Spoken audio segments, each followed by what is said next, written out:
नमस्कार दोस्तों, मैं अभिनव कुमार ज्योग्राफी सीरीज़ के नए भाग में आपका स्वागत करता हूं।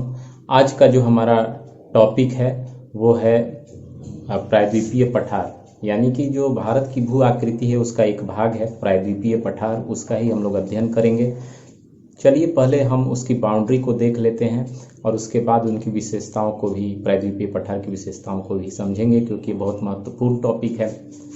देखिए, पहले हम इसे ड्रॉ करते हैं। जो महत्वपूर्ण स्थलाकृतियां हैं, महत्वपूर्ण जो भाग हैं उसके ड्रॉ करते हैं भारत के मानचित्र पे। तो देखिएगा कि पश्चिम क्षेत्र में गिर रेंज है, जो कि प्रायद्वीपीय पठार की पश्चिमी सीमा है।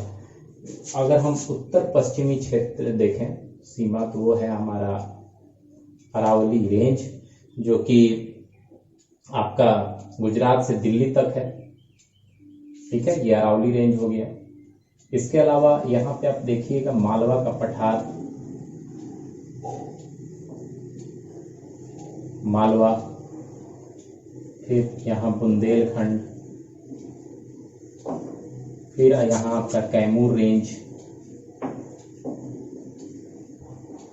फिर यहाँ आपका बाघेल खंड, जो कि छत्तीसगढ़ बॉर्डर है। फिर यहाँ पे और पूरब आ रहे हैं तो छोटा नागपुर, उसके ऊपर हम देखेंगे छोटा नागपुर के ऊपर हजारीबाग, और यहाँ पे पूरब साइड में राजमहल हिल्स। ठीक है, और मालदा गैप से जो पठार है उसका एक भाग अलग हो गया है पूर्वोत्तर दिशा में। तो पूर्वोत्तर सीमा में हम देखें तो गारो, खासी और जयंतिया जो मेघालय में अवस्थित है, और कार्बी एंग्लोंग जो कि असम में अवस्थित है, इसी प्रायद्वीपीय पठार का उत्तर पूर्वी भाग है। अगर हम इसकी पश्चिमी सीमा को देखें तो आप देखिएगा कि ये पश्चिमी जो सीमा है ये पश्चिमी घाट के द्वारा लगती है, प्रायद्वीपीय पठार की पश्चिमी सीमा। और इसकी पूर्वी सीमा जो है पूर्वी घाट के द्वारा लगती है, और ये दोनों एक जगह मिल जाते हैं नीलगिरी में, जिसके बारे में हम लोग अध्ययन करेंगे। इसके अलावा देखेंगे कुछ नदियां, जो कि एक नदी है नर्मदा। आप देख सकते हैं कि पश्चिम से या पूरब से पश्चिम बहते हुए आपको अरब सागर में मिल जाती है। और इसके ऊपर जो है आप देखिएगा विंध्य रेंज है, विंध्य रेंज, विंध्य। ठीक है, एक और जो आपकी नदी उसके नीचे आप देखेंगे, तो यहां से मैं इसे थोड़ा सा पैरेलल ही उसके, ये आपका ये जो नदी है ये है ताप्ती नदी। तापी नदी, तापी नदी से जरा ऊपर आप देखेंगे तो आपको दिखेगा यहाँ सतपुड़ा,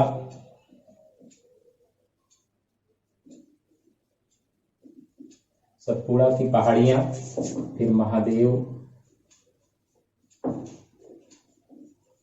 फिर थोड़ा और इधर आइएगा, इसको यहां तक मिटा दीजिए, महादेव। फिर महादेव के बाद आपका आता है मैकाल रेंज। ठीक है, और आपका छत्तीसगढ़ में नीचे बस्तर का प्लेटू है, बस्तर के प्लेटू पे दंडाकरण्य फॉरेस्ट है। और आप देखेंगे ये इसकी इधर उत्तर में जो पर्वत मालाएं हैं वो मैंने बनाई। अब देखिए ये महत्वपूर्ण है, ये पश्चिमी, आपने पूरा जो बाउंड्री है वो समझ लिया कि उत्तर में कौन है, पूर्वोत्तर में कौन है, उत्तर पश्चिम में कौन है, पश्चिम में क्या कौन सा बाउंड्री लगता है, और पश्चिमी और पूर्वी भाग में कौन सी बाउंड्री लगती है पेनिनसुलर प्लेटू की। अब आइए उसकी प्रमुख विशेषताओं को देखते हैं। पेनिनसुलर प्लेटू की पहली विशेषता है कि ये प्राचीनतम एवं अस्थाई लैंड है, यानी क्लियर है कि यह गोंडावना लैंड से टूटकर बना है। गोंडावना लैंड, जिसके बारे में हम लोग वर्ल्ड के फिजिकल जियोग्राफी में हम लोगों ने पढ़ा है, गोंडावना लैंड के बारे में, और उसी लैंड का ये भाग है प्रायद्वीपीय पठार, आप देख सकते हैं। तो यह बहुत ही ओल्ड है, बहुत ही पुराना है और अस्थाई स्टेबल है। इसमें ज़्यादा इसमें उथल पुथल नहीं है। हाँ, कहीं कहीं पे दरारें हैं, इंडो ऑस्ट्रेलियन प्लेट होने के कारण इसमें जो कहीं कहीं दरारें हैं, और उन दरारों में जो प्लेट में दरारें हैं उसमें कहीं की भूमि धंस गई है, जिससे कि रिफ्ट वैली और ब्लॉक माउंटेन्स खड़े हो गए हैं। ठीक है, तो ये इसकी विशेषता है, उसके बारे में भी हम जिक्र करेंगे। इसका आकार अनियमित त्रिभुज है, एक लमसम त्रिभुज के आकार में है, आप देख सकते हैं।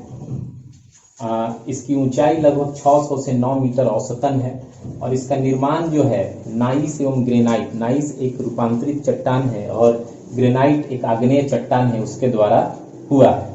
इसके 3 भाग हैं पेनिनसुलर प्लेटू के। एक भाग है दक्कन का पठार, दूसरा है केंद्रीय उच्च भूमि, और तीसरा भाग है उत्तर पूर्वी पठार।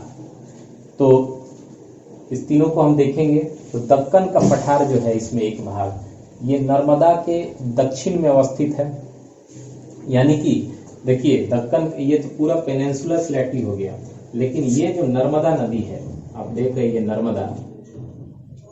नर्मदा रिवर है, इसके दक्षिण में जो भाग है वही दक्कन का पठार है। तो इस दक्कन के पठार में आपका कौन कौन सा आ जाएगा? सतपुड़ा, महादेव, मैकाल, बस्तर प्लेटू, दंडाकरण्य। इसके अलावा यहाँ आप देखेंगे पश्चिमी घाट और पूर्वी घाट।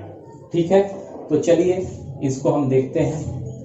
तो दक्कन का जो पठार है इसका आकार त्रिभुजाकार है, आप देख सकते हैं। इसके पश्चिम में, दक्कन के पठार के पश्चिम में पश्चिमी घाट, पूरब में पूर्वी घाट, उत्तर में सतपुड़ा, महादेव, मैकाल रेंजेस हैं, और इसका जो ढाल है ये पश्चिम से पूरब की ओर है। ये हमें इसलिए पता चलता है क्योंकि अधिकांश जो नदियां हैं इधर की पश्चिमी घाट से निकल के पूर्वी घाट की ओर बहती हैं और बंगाल की खाड़ी में अपना जल विसर्जित करती हैं, यानी कि पश्चिम से पूरब की ओर स्लोप है।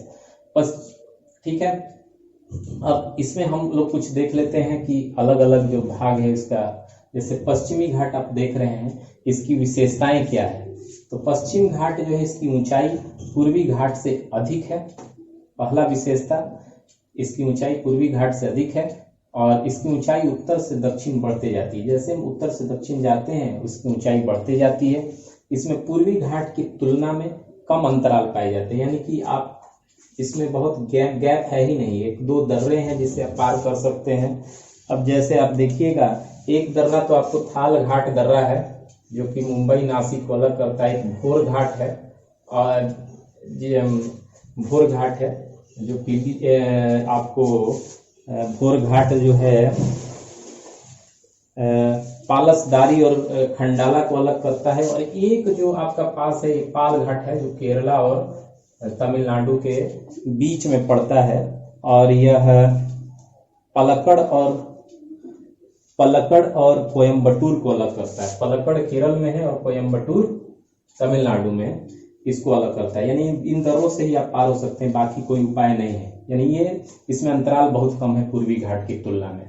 अच्छा, इस रेंजेस के नाम महाराष्ट्र में सह्याद्री कहते हैं पश्चिम घाट को, कर्नाटक में इसको नीलगिरी, केरला में से अन्नामलाई और कार्डोमम यानी इलायची हिल्स, और तमिलनाडु में से नीलगिरी हिल्स के नाम से जाना जाता है। नीलगिरी की सबसे ऊंची चोटी दोदा बेटा है, और पश्चिम घाट की, पूरे पश्चिम घाट की जो सबसे ऊंची चोटी है नीलगिरी, तो यहाँ पड़ेगा आपको, ये रेंजेस है, यहाँ आप देखेंगे जहाँ पे मिलन है, मिलन बिंदु ये पश्चिम है।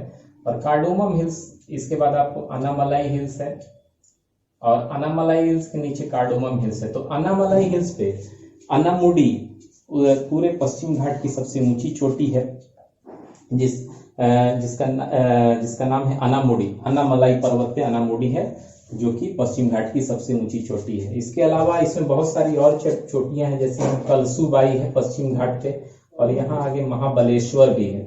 ठीक है, तो ये समझ लीजिएगा।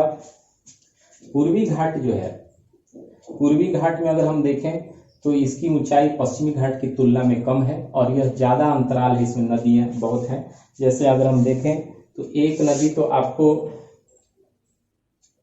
इसको बीच से काटती है, इसका नाम है गोदावरी। ठीक है, ये गोदावरी। और एक आपकी नदी जो इसको काटती है उसका नाम है, आप देखिए मेन नदी है, और भी बहुत सारी नदियां हैं। ये कृष्णा है, गोदावरी कृष्णा हो ही गई। और इसके अलावा आप देखेंगे कि एक कावेरी भी है जिसको कट करती है, और भी छोटी नदियां हैं। ठीक है, तो इसमें ज्यादा अंतराल है क्योंकि नदियों के द्वारा ये काटा जा चुका है, बिल्कुल गैप हो गया है नदियों के द्वारा काटने की वजह से।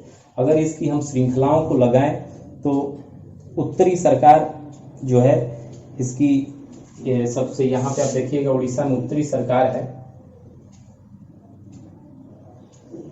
ठीक है, तो ये उत्तरी सरकार जो है इसकी सबसे ऊंची, यहाँ पे उत्तरी सरकार की सबसे ऊंची चोटी है महेंद्रगिरी, जो कि पूर्वी घाट की सबसे ऊंची चोटी है। कौन है? उत्तरी सरकार श्रृंखला की सबसे ऊंची चोटी महेंद्रगिरी, पूर्वी घाट की सबसे ऊंची चोटी है। फिर आप आइएगा तो नालामालाई है।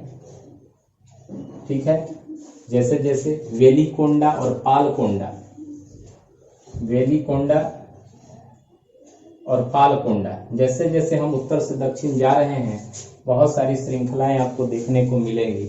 यानी कि आप देखिए नालामालाई, वेलिकोंडा, पालकोंडा, और आपको जावदी और सेवरोय जो है आपको पड़ता है,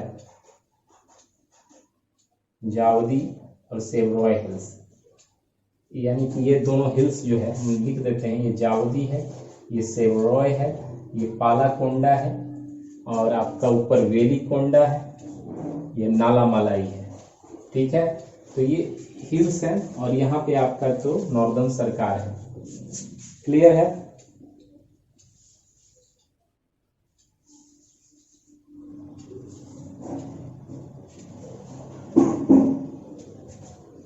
तो ये महत्वपूर्ण हिल्स है, तो आपको लगाने को दे दे उत्तर से दक्षिण। नालामालाई आपका यहाँ तो आपका उत्तरी सरकार हो गया, ये नॉर्दर्न सरकार। फिर नालामालाई, फिर वेलिकोंडा, पालकोंडा, जावदी और सेवरोय। जावदी और सेवरोय जो है तमिलनाडु में है, और नालामालाई, वेलिकोंडा और पालकोंडा आपको आंध्रा में, और नॉर्दर्न सरकार जो है उड़ीसा में पाया जाता है। तो ये पर्वत श्रृंखलाएं उत्तर से दक्षिण। पश्चिम घाट पूर्व घाट से जिस पोजीशन पे मिलती है, जैसे मैंने बताया, ये जगह है नीलगिरी हिल्स। अच्छा, इसके बाद सतपुड़ा जो है, इसमें सातपुड़ा, सतपुड़ा मैंने 7 श्रृंखलाएं हैं पर्वत की। इनके नाम है महादेव, मैकाल, कालीभीत, असीरगढ़, बीजागढ़, बरवानी और अरवानी। और सतपुड़ा की जो सबसे ऊंची चोटी है वो है धूपगढ़। कौन सा है? धूपगढ़। उसी तरह विंध्य की सबसे ऊंची चोटी का नाम क्या है? गुडविल हिल्स है। उसी तरह अरावली की सबसे ऊंची चोटी है गुरु शिखर। कौन सा है? गुरु शिखर। और यहाँ पे एक दर्रा भी है, पिपली घाट दर्रा अरावली में। समझ में आया? हजारीबाग की सबसे ऊंची चोटी है पारसनाथ। मैकाल की सबसे ऊंची चोटी है अमरकंटक, वही अमरकंटक जहां से नर्मदा और सोन निकलते हैं। आपको ध्यान रखना है लोकेशन को। केंद्रीय उच्च भूमि, जैसे मैंने बताया, एक प्रायद्वीपीय पठार का दूसरा भाग है जो कि नर्मदा से उत्तर में पड़ता है। नर्मदा से दक्षिण के तो दक्कन का पठार कहते हैं। दूसरा भाग है नर्मदा के उत्तर में। क्या क्या है? विंध्य रेंज आप देख रहे हैं, मालवा, बुंदेलखंड, कैमूर, बाघेलखंड, हजारीबाग, छोटा नागपुर, राजमहल, अरावली और ये गिर, ये सारे जो हैं ये आपकी केंद्रीय उच्च भूमि में आते हैं। और इसकी ऊंचाई लगभग औसतन ऊंचाई 700 से 1000 मीटर है। यह जो है कायांतरित चरणों को पार कर चुका है, और इसलिए यहाँ कायांतरित चट्टानों की भरमार दिखती है, जैसे संगमरमर, स्लेट और नाइस। छोटा नागपुर का जो पठार है विविध प्रकार के खनिजों से भरा पड़ा है, जैसे कि आप देखेंगे यहाँ पे यूरेनियम भी मिलता है और कोयला और लोहा का भी भंडार पाया जाता है। इसके अलावा जो रेंजेस है मैंने बता ही दिया कि विंध्य है, कैमूर है, छोटा नागपुर है। इसके अलावा उत्तर में से अगर हम दक्षिण के प्लेटू को देखें, मालवा, बुंदेलखंड, बाघेलखंड प्लेटू भी है। ठीक है, उसी तरह हम अगर उत्तर पूर्वी पठार में देखें तो कार्बी एंगलोंग असम में है, गारो, खासी और जयंतीय मालवा का मेघालय पठार है। ये भी उतना ही अधिक खनिजों से भरा पड़ा है जितना कि केंद्रीय उच्च भूमि है। यानी कि इन पठारों में भी हमको बड़ी मात्रा में खनिज देखने को, खनिज जो है उसका भंडार निक्षेप पाया जाता है, जैसे कोयला, लोहा, सिलिमेनाइट और यूरेनियम। इसमें जैसे कि बहुत तरह की हम प्रायद्वीपीय पठार में स्थलाकृतियों को भी देखते हैं। समझ में आ रहा है? बहुत सारी स्थलाकृतियां आप देख पाएंगे, जैसे एक तो आपको ब्लॉक माउंटेन्स दिखेगा, जैसे कि सतपुड़ा एक ब्लॉक माउंटेन्स है। कारण क्या है कि जब बीच में ब्रेक होता है किसी भी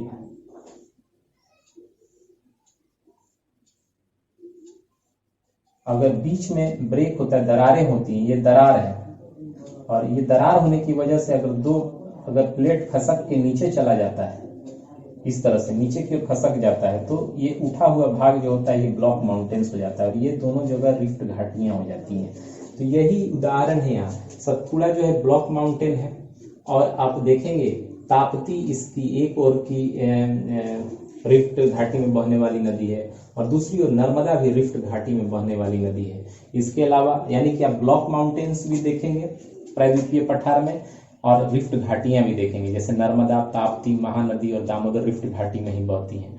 टोर यहाँ दिखेंगे, स्पर यानी कि ऐसे चट्टान जो कि बीच में अपर्दन से उनमें छेद हो जाता है, बिल्कुल एक के ऊपर एक स्थिर होते हैं। नग्न चट्टानें दिखेंगी, बिल्कुल नग्न चट्टानें, उस पर पर्वतों के वनों का कवर नहीं होता। टोकरी पहाड़ियां बिल्कुल ऊपर से फ्लैट इस तरह के पठार आपको दिखेंगे, और अवशिष्ट पर्वत भी यहाँ देखने को मिलेंगे, जैसे अरावली, पालकुंडा, वेलिकोंडा, जावदी, सेवराय। अवशिष्ट पहाड़ उनको कहते हैं जो पहले तो सक्रिय बढ़ते थे टेक्टोनिक प्लेट्स के वलन से, मतलब प्लेटों के टकराने से उनमें वलय उत्पन्न हो रहा था, लेकिन अब इसमें सक्रियता खत्म हो चुकी है, कहीं इसमें वलय उत्पन्न नहीं होता, और अपरदनात्मक क्रियाओं की वजह से अब ये छोटा होते जा रहे हैं। तो ये अवशिष्ट पर्वत भी आपको इन क्षेत्रों में देखने को मिलेंगे। तो इस तरह से जो प्रायद्वीपीय पठार है जिसको मैंने बताया, ये पूरा प्रायद्वीपीय पठार बहुत ही इंपॉर्टेंट चैप्टर, इसको आप बढ़िया से कवर कर लीजिएगा। ठीक है, अगले पार्ट में हम लोग बाकी भू आकृतिक प्रदेशों का अध्ययन करेंगे। जय हिंद।